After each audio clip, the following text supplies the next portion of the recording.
తాడిపత్రిలో మాజీ ఎమ్మెల్యే కేతిరెడ్డి పెద్దారెడ్డి మరో వివాదంలో చిక్కుకున్నారు. తన సొంత ప్రాంతంలో అక్రమంగా భూములు లాక్కున్నారంటూ ఇన్ఛార్జి మంత్రికి ఫిర్యాదులందాయి. గతంలోనే ఎంక్వైరీ చేయాలని ఆదేశించినా ఎందుకు చేయడం లేదని మంత్రి నిలదీయడంతో దానిపై ఇప్పుడు విచారణ చేపట్టారు అధికారులు. ఇందుకే పెద్దారెడ్డి విషయంలో ఏం జరుగుతుంది? Let's watch.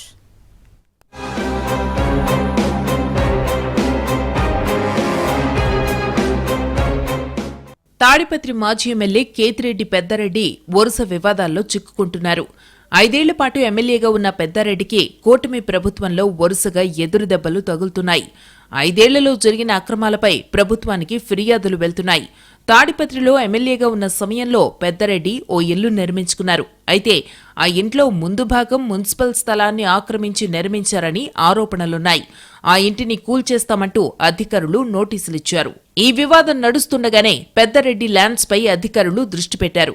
గత 5 ఏళ్లలో ఆయన కొన్న భూముల విషయంపై ఫోకస్ చేసి వాటిని సీఎం వరకు తీసుకెళ్లారు. గతేడాది నవంబర్ 25న సీఎంకి ఓ లేఖ రాశారు.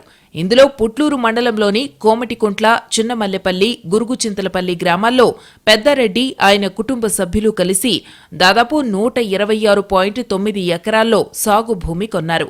అయితే సదరు భూమిలో గతంలో సోలార్ ప్లాంట్ నిర్మాణం కోసం కొంతమంది చిన్న రైతులను బెదిరించి వారి నుంచి భూములు కొన్నారని ఆరోపణల్లో ఉంది.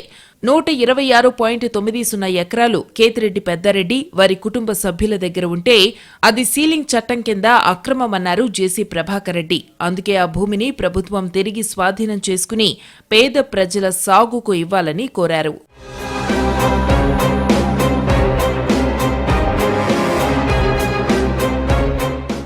ఈ అక్రమాలకు సంబంధించి విచారణ చేపట్టాలని ఉన్నతాధికారులు ఆదేశించినా స్థానిక అధికారులు పట్టించుకోలేదన్న ఆరోపణలున్నాయి. దీంతో పుట్లూరు మండల టీడీపీ కార్యకర్తలు, నేతలు ఇన్ఛార్జి మంత్రి టీజీ భరత్ దృష్టికి ఈ విషయాన్ని తీసుకెళ్లారు.